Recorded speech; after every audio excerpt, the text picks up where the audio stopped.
and welcome to Just Between Us, the podcast with all of the answers, some of the time.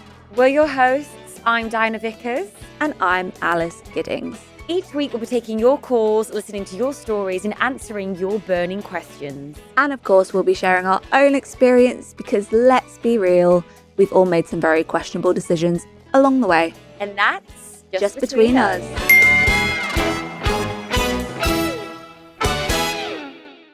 Okay, let's see what's been going on in the group chat this weekend. Yes, let's hit me. Okay, what have we got?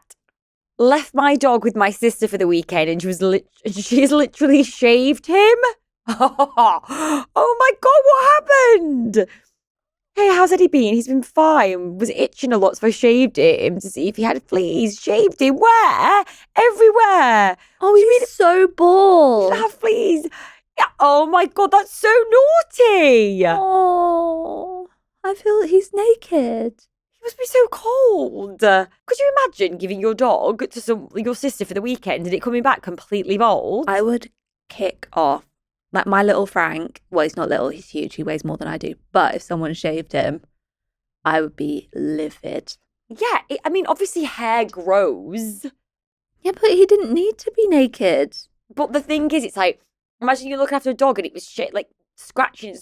Obviously, I would never just think just to shave it. I would obviously take it to the vet and get some ointment for it and fleas. But they've obviously just freaked out and been like, we thought it had fleas, we've shaved it.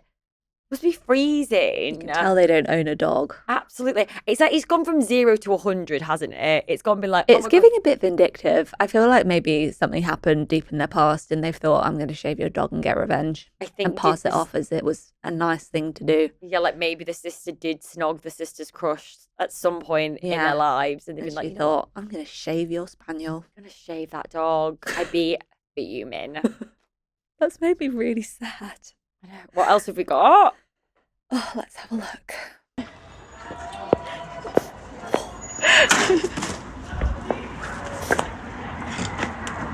Oh my God. Everyone is getting drunk and falling over. You all need to be able to put one step in front of the other on a night out because this is getting dangerous now. I know. What if that was the road? Luckily, it was just the pavement, but this is dangerous. You're all getting mortal. There's going to be a bruise tomorrow. Oh, there, I can feel it coming already. I can't remember like the last time that I got really, I must have got really, really drunk the other week. The other weekend, yeah. I'm so drunk that you can't remember. I was DJing the other night, actually. And people were just like, when you just stood there behind there, you're like, ah. And I had probably got to my like 5th glass of Prosecco or something. And I was like, I can't see right now. I was like pressing the buttons on the thing and being like, oh my God, I don't even know what's coming next. And I was in heels and I was like tottering around a bit. I thought, this is not good, this. This is not good. The last time I got really drunk, I can't believe I'm saying this, is I was out with my boyfriend and we got in the Uber on the way home. And you know, when you're just like, this is bad news, like, I feel awful. I could feel it coming. And we got in, I sat down on the bed and I was like, Sam, can you pass me the TK Maxx bag on the floor? And he was like, why? I was like, just pass me the TK Maxx bag. And you can guess what happened. There we go. Yes, I threw up in the TK Maxx bag and he had to carry it downstairs. God, it's the worst. And put it in the bin. Well, don't you feel better though? What do they call it? A tactical chunder. Yeah, I did feel a lot better for it, but you know what? That was just such a low point. It's bad. Yeah, it wasn't even a fancy bag. It was a TK Maxx bag. Yeah, that's what they're for, babe. That's why we keep them, the cupboard full of the carrier bags. The sick bags. Okay, what else have we got? What have we got? Oh, we've got a voice note from Ellie. Okay.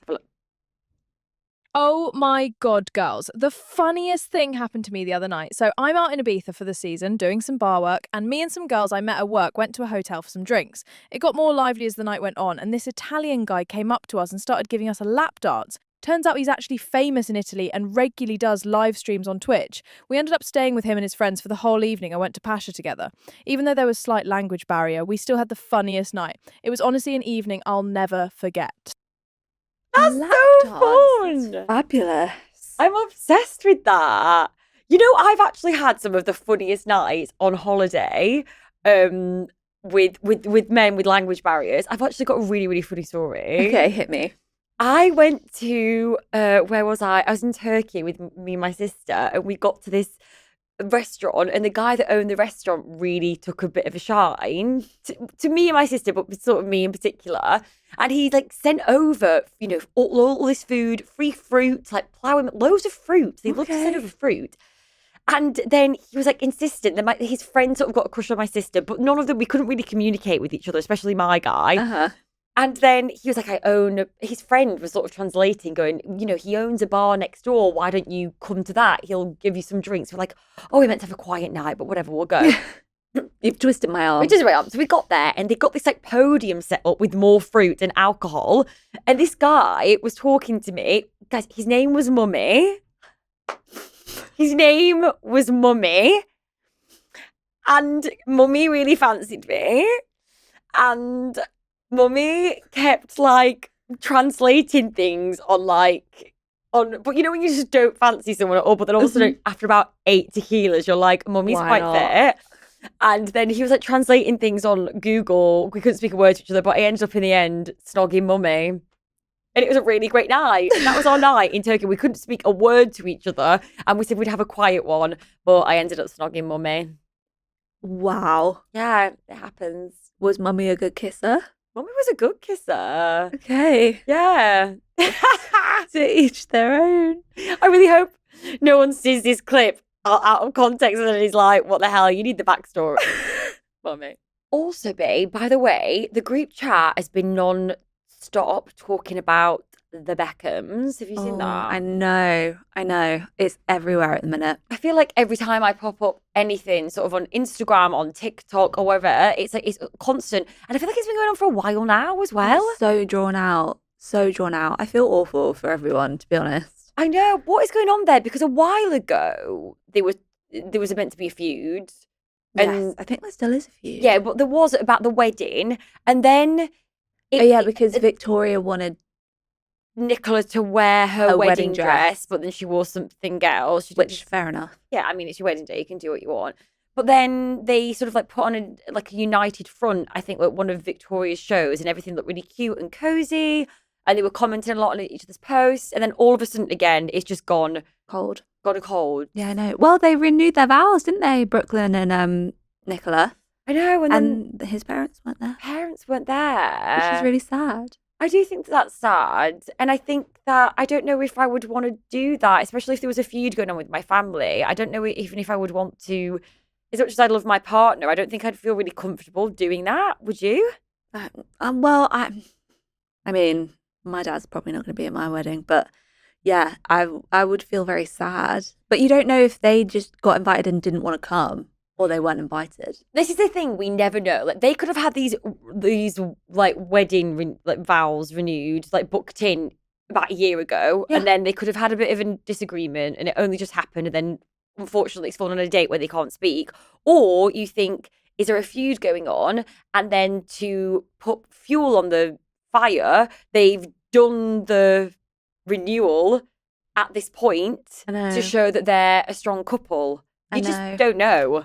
But then I'm also like, like the poor parents, like watching your kid do something so major for his relationship and you don't get to be a part of it. I mean, unless they don't want to be a part of it, which then fair enough. But it would break my heart if my kid did something like that and didn't invite me. I'd be so upset. I think it's just so heartbreaking to have a feud with your child. Like, you bring up this human being and they do look like a really close-knit family, although we don't know what's going on.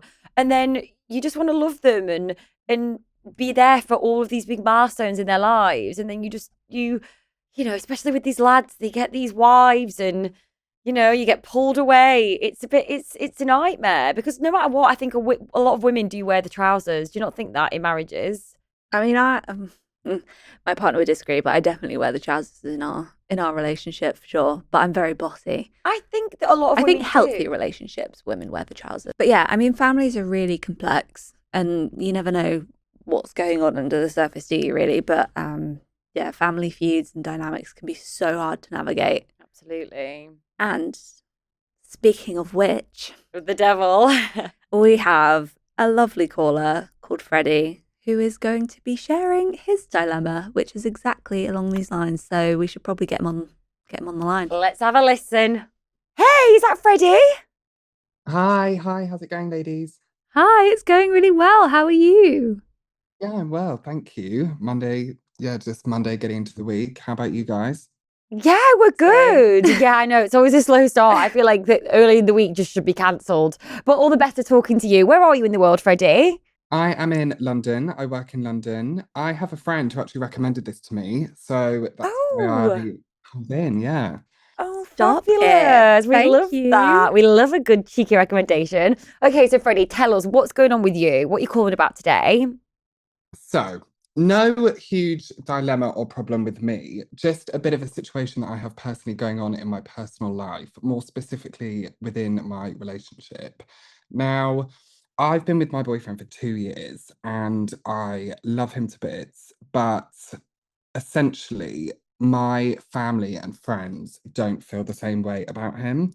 And it's kind of this tale as old as time where I see something in him that other people don't see, and I get to experience a side of him that other people don't experience. And therefore, there's this kind of rift between me and my friends where I, I get to I love him, but it is becoming a bit of a problem for me that my friends and my sisters don't feel the same way. Do you know what I mean?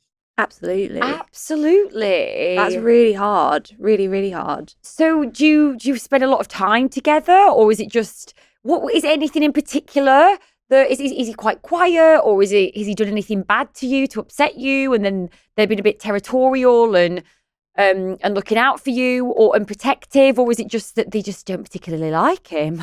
You know what? He is a lovely guy, and nobody is in everyone agrees that he is lovely. Like he is a lovely guy. He's really kind. He's really kind to me, treats me really well. I mean, obviously, there's been arguments in the past. We've been going out for 2 years. That's normal. And obviously, the first thing I do when I have an argument with my boyfriend is go and talk about him to my friends and to my sisters.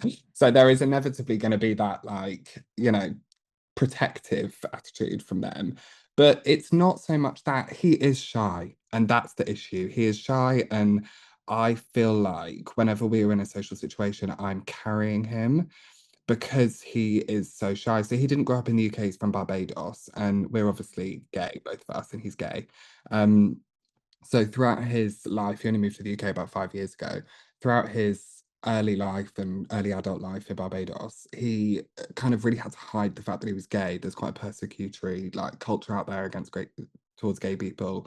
So he a big part of his kind of persona socially has like he has to shut himself down quite a lot. And it's difficult for me because I see this side to him in private where he is such a kind of colourful and open and cool, funny person. But when we are out in public and when he's around people that he doesn't know well and doesn't feel comfortable around, he does shut down. And that's just a kind of coping mechanism and a survival mechanism for him. And it's part of who he is, it's part of his makeup when he goes out of the house, is to just kind of shut down. And I think it all comes from a place of trying to act as straight as possible because of where he grew up.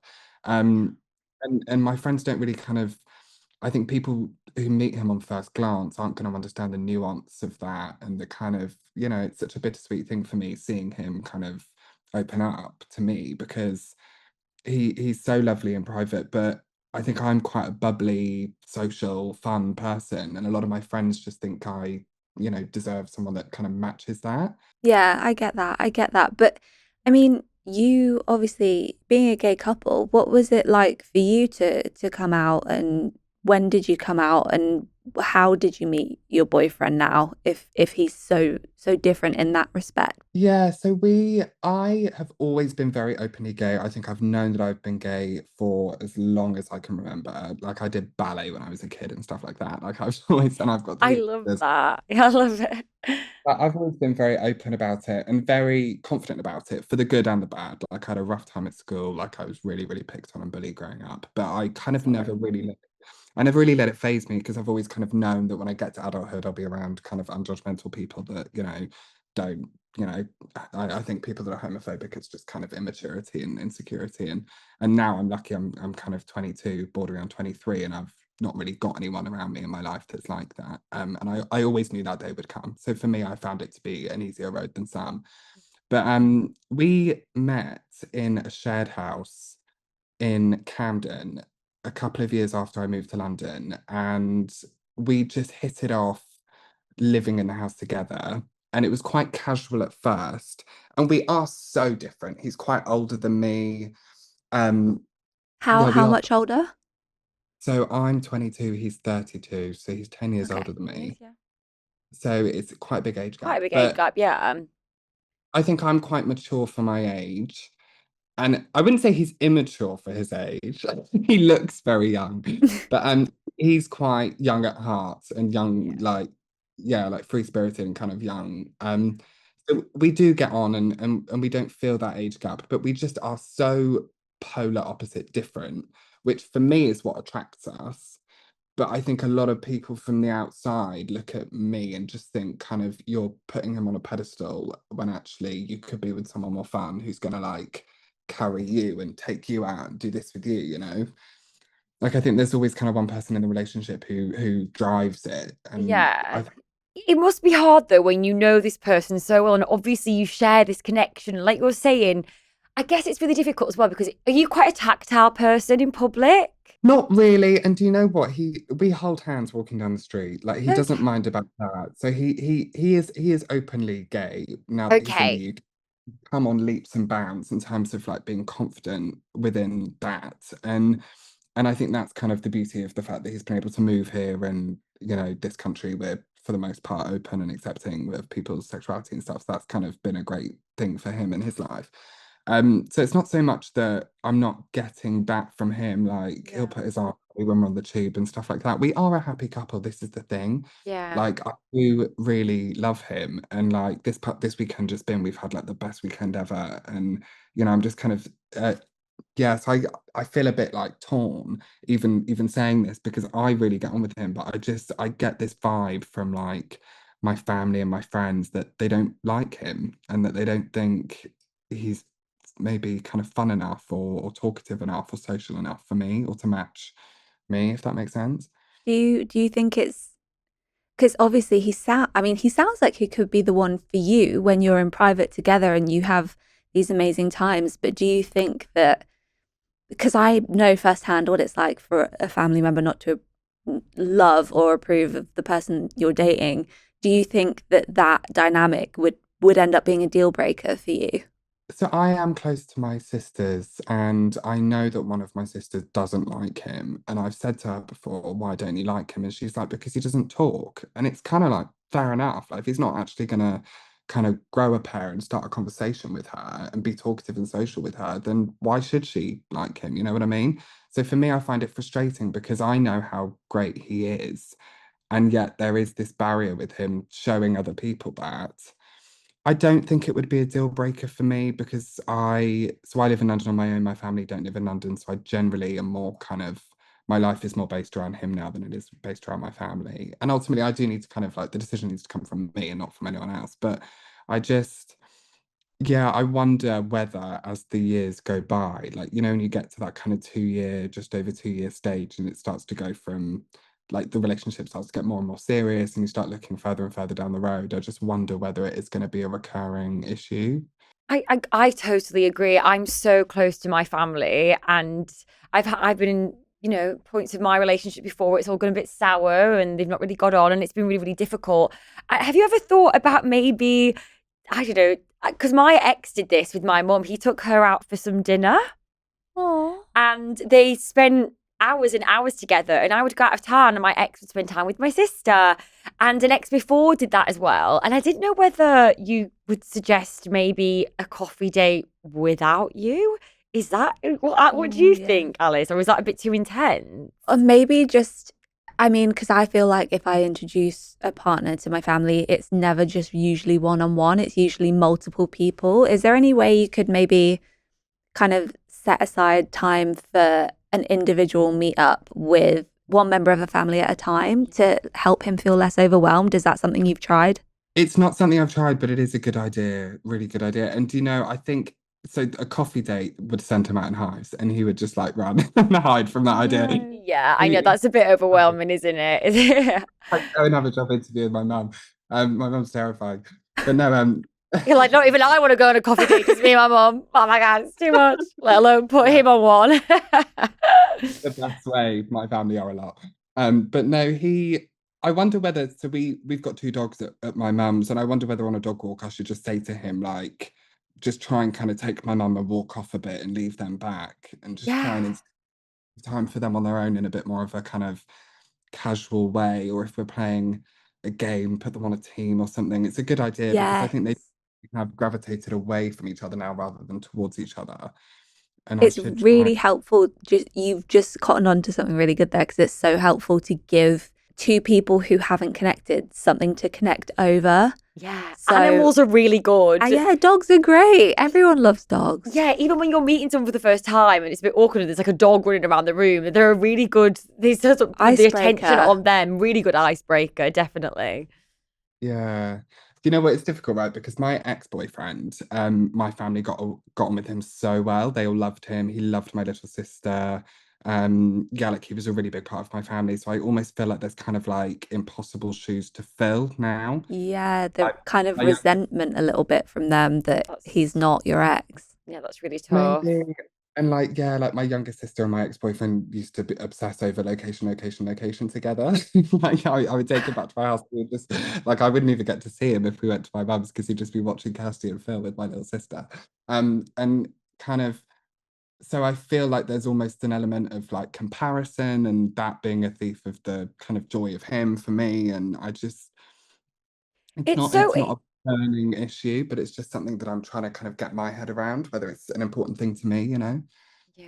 It's so hard because it really does feel like that you do have a really loving and happy relationship and he does make you really happy. It's not like that you're sat there towards being like, oh, they really hate him because he speaks to me really poorly and he's cheated on me and they see me crying all the time. It's almost just like that there's a disconnect there because like you're saying, his background and the fact that he's a bit more straighter and he's a bit shyer and maybe feels overwhelmed. So it feels like the crux of it is that we need to just get him to feel more comfortable and open up really. And they just do need to get to know him as opposed to like they've blacklisted him because he's done awful behavior.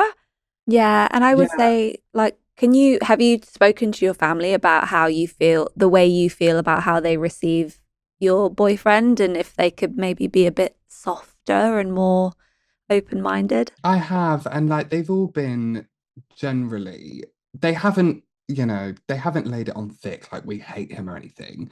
But I just think, and I don't know if you guys would be able to relate, but my family, they love me and I love them, and they kind of just want what's best for me. And I get the impression that they just maybe don't think he's like good enough for me. And that's a difficult thing because I don't feel like that, like I see, but then I guess I see a lot of him that they don't see. So I think maybe if I was just experiencing the sides of him that they were, I'd probably think the same. So it's almost like I can't really blame them, for their opinion of him because he's not really given much else to go on. Yeah. I think you just, like you said, you need to sit back and evaluate how important that rift is in terms of how it's going to affect your relationship going forward. Because, you don't want to get to the day, you get married or get into a civil partnership and, they're not over the moon for you. You don't want to reach that point. So I think it's really important that you sit on that and work out how exactly the two lives that you have currently with your family and with your partner are going to coexist and how much time and energy that's going to take away from you if they never quite join up. It does say, isn't it? It's sort of when I was at my friend's wedding and they were getting married and they've got a little girl and they were just saying, it takes so many people, so many friends and so many family members to actually support a marriage to make it work. And so sometimes it can feel really, really isolating. So I think it is really important that you feel like you're supported. And it's just so hard to know as well, isn't it? Because our family know us also so well. And sometimes you have to also listen to what they're saying and you really value their opinions. So you're thinking, oh my God, is there something that I'm not missing? Is there something that I'm missing here and not seeing? So yeah, maybe we should come up with a little plan of what to do, Alice. Yes, I like that idea, Diana. I would say, Freddie, that, I think the idea that we kind of all brainstormed here of giving your partner and one family member at a time something to bond over, whether it's the dog walk or whether it's a game and putting them on the same team, and kind of just prep your family member for the fact that you're hoping that this is going to help him open up. So maybe be a bit more, receptive to things he might say or efforts he might make. I think that is going to be a really valuable stepping stone for you. And also just maybe kind of again reiterating to your family that if they love you and they trust you, then they have to accept that you're in a relationship that at this current time makes you very happy, and they need to kind of get on board with that. Yeah, thank you girls so much. I really appreciate the advice, and I think that's a really good plan. And like, look, my sisters are lovely and he is lovely. There is just his kind of confidence issues clearly getting in the way of them seeing that. So it's nothing that I don't think I can tackle and kind of try and break down that barrier, because everyone is so, like, my sisters are nice, he's nice, and I just want us all to kind of be happy. Yeah, I feel like, 100%. I feel like there's just a bit of a disconnect there, but I feel like once a bit of time, a bit of sort of nurturing, a bit of nourishing things, watering, planting the seed, watering it. I think this could work out. Nothing bad's happened here. Nothing's tainted. Like I said, no one's blacklisted. I think that this could just warm it up a bit and it'll be fine. And everyone loves you, Freddie. That's one thing in common already. The common denominator, they all love you and they want to make you happy. So, yeah, well, let us know how it goes. I will, definitely. Thank you, girls.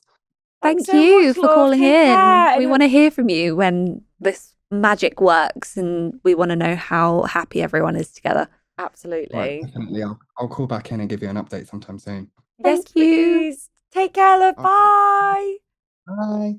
So, what's your situation? Have you ever been with anyone that your family hasn't approved of, or there been any tension with family members? And yeah, It's sad. I mean, it's a current situation for me, actually, to be honest. I'm probably going to get loads of rubbish for saying this, but so my dad, my whole family loves my partner, but my dad met him and my dad was just like, I don't know.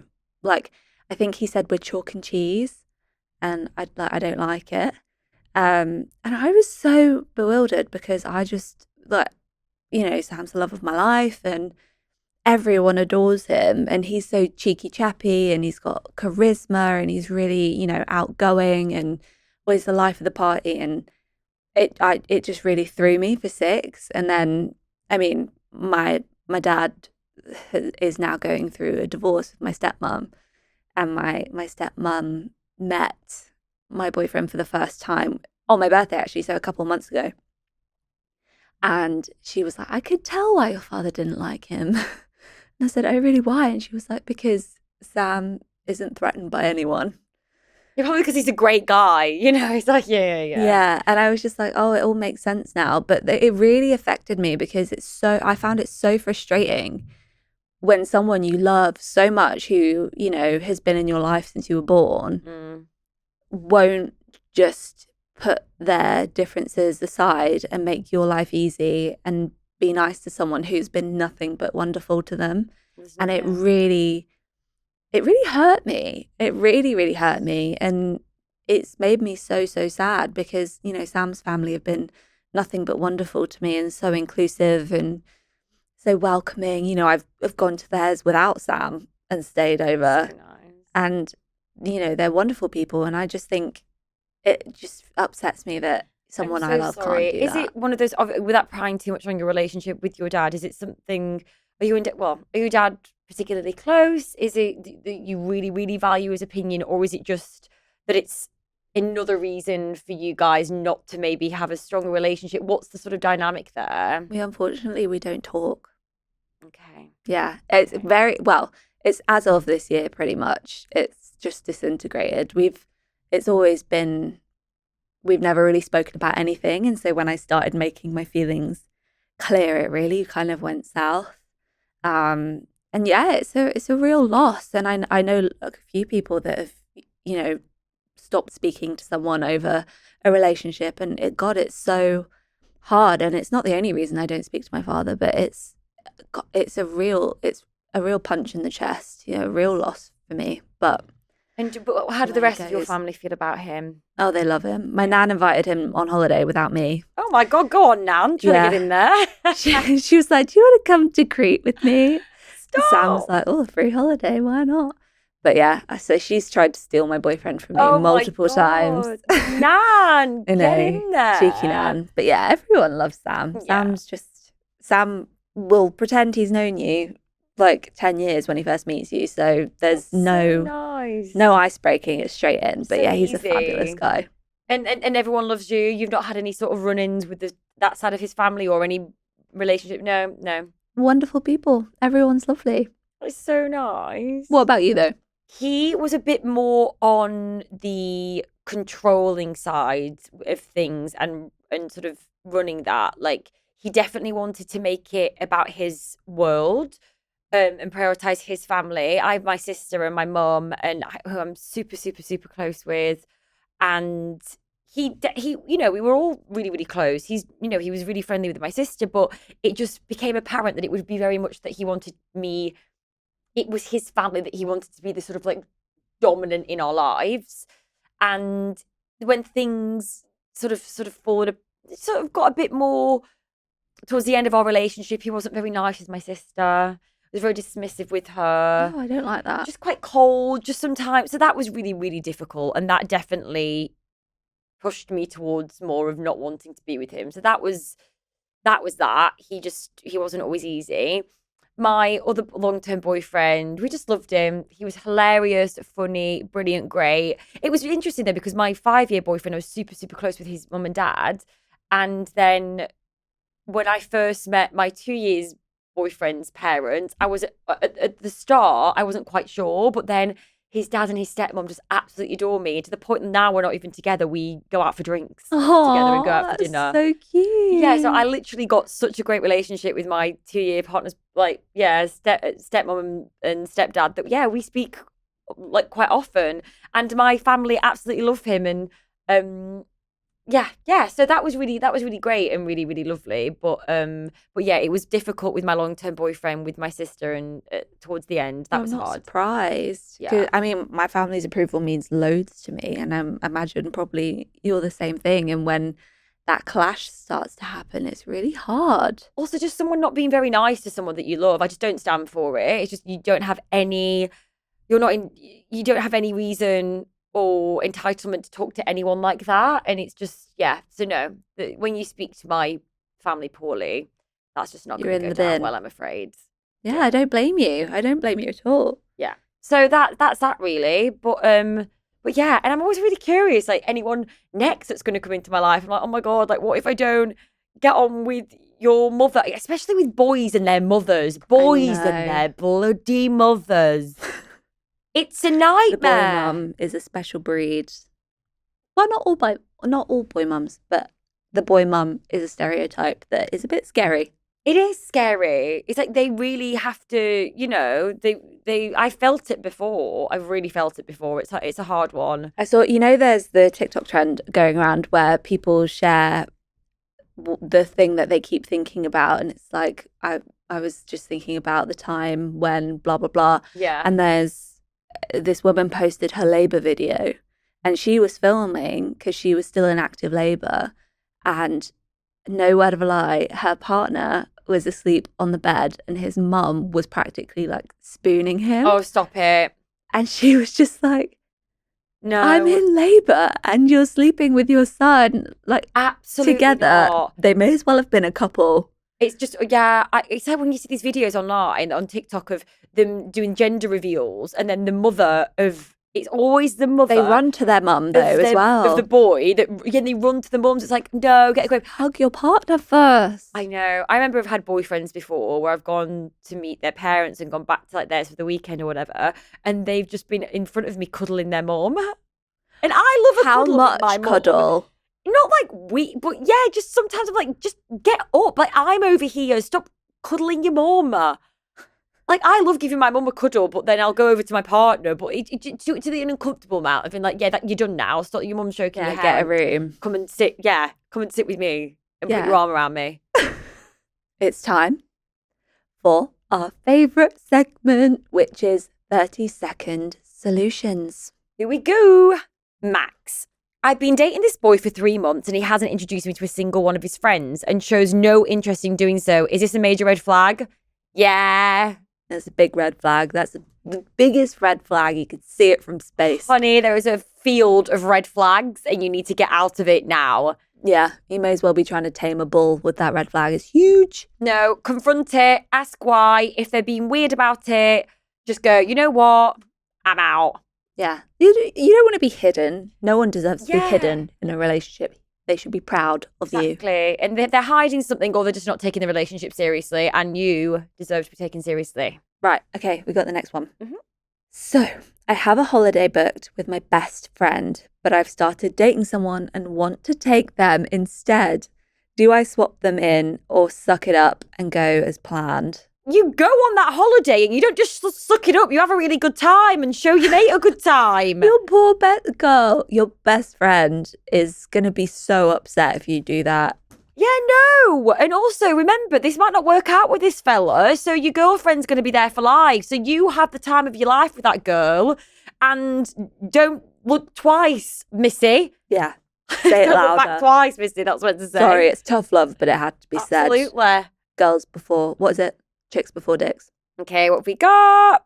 Okay, Alexandra, I'm going on a first date, but I know my ex is going to be at the same bar. Do I tell my date or act like it's a coincidence? Kind of sounds like you want your ex to be at that bar. Yeah, why are you doing that? Remove yourself from the Can't situation. you just go to a different bar? Yeah, I think that we just eliminate anything of that and you go to a completely different bar. Your Unless, ex like, on a first date is such a bad idea. Unless Such he a bad works there idea. or something, you can't. And if I was you, I wouldn't say anything until about like 2 drinks in and then Yeah, but he'd leave. probably come up and say hi. And what are you going to do? Oh, yeah, sorry. Anyway. I Don't would go to the switch same bar. bars. Want to know our favourite secret? Okay, but it's just between us. It lives in your inbox. Sign up to Love Honey's newsletter and get 40% off one product. That's right, anything site-wide. Early access to spicy launches, cheeky offers, and discreet next-day delivery. Just pleasure. So click the link in our show notes and feel the love, honey. And give us a call because we want to know how you get on. It's our little secret, just between us. All right, things are about to get very interesting because we have partnered with our good friends at Love Honey and they've sent us a bag of goodies, very interesting, spicy goodies, and we are going to blindfold the fabulous Diana here. And she is going to guess based on the feel and the noise of the item, the sexy item in the bag.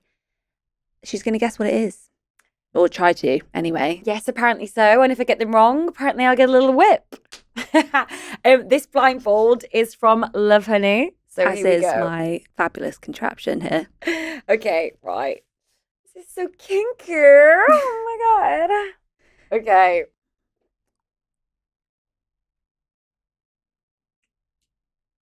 Oh. Okay, this is a vibrator. This is definitely some sort of vibrator. It's like a bullet shape. It's like a bullet, and it's got this little thing here, which maybe, but it's quite pointy. It's a bullet. It's got buttons on it. So is it gonna vibrate? I can't press. I think it's got a button here. Hello. We might need to give it some juice. Is it got no charge? Don't know. I think this is obviously a vibrator, right? But it's quite pointy. It feels like you can write with it as well. I'm not sure you want to be writing with it, but yeah, I think What kind of vibrator? we're not using the pointy end because that would be a bit uncomfortable. But it's this. Yes. to go there. Yes. Yeah, Yeah. I'm right.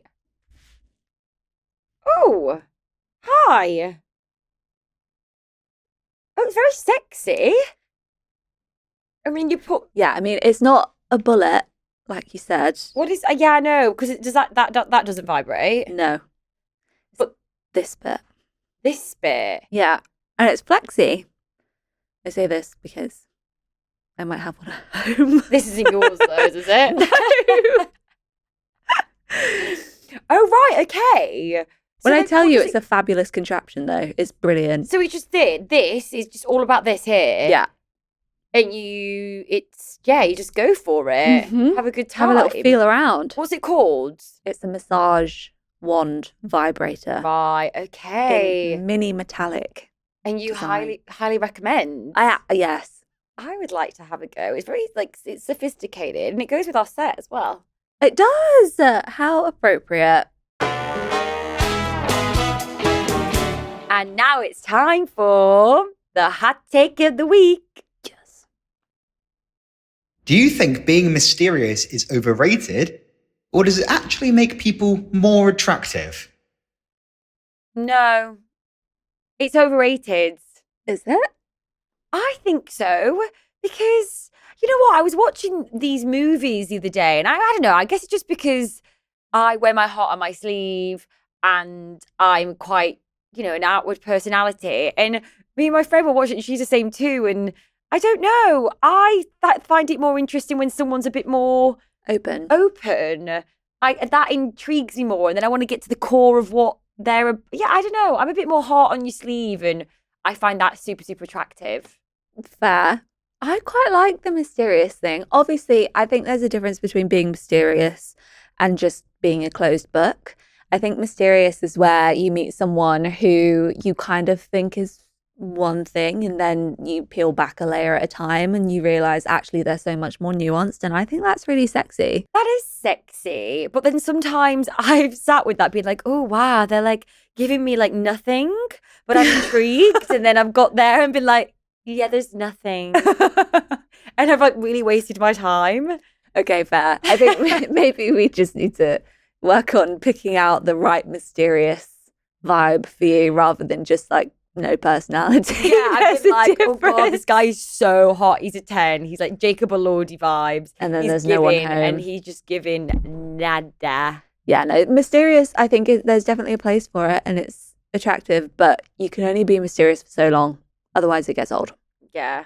That's it on this week's episode of Just Between Us, the podcast with all of the answers, some of the time. If you've got a story or a question, then email us at justbetweenus@metro.co.uk or message our WhatsApp group chat. The link is in the bio. And make sure that you follow us on Instagram and TikTok at JBUPod for all the behind the scenes gossip. Until next time, keep it messy, keep it honest. And remember, It's just between us. And don't forget to follow or subscribe so you never, ever, ever miss an episode.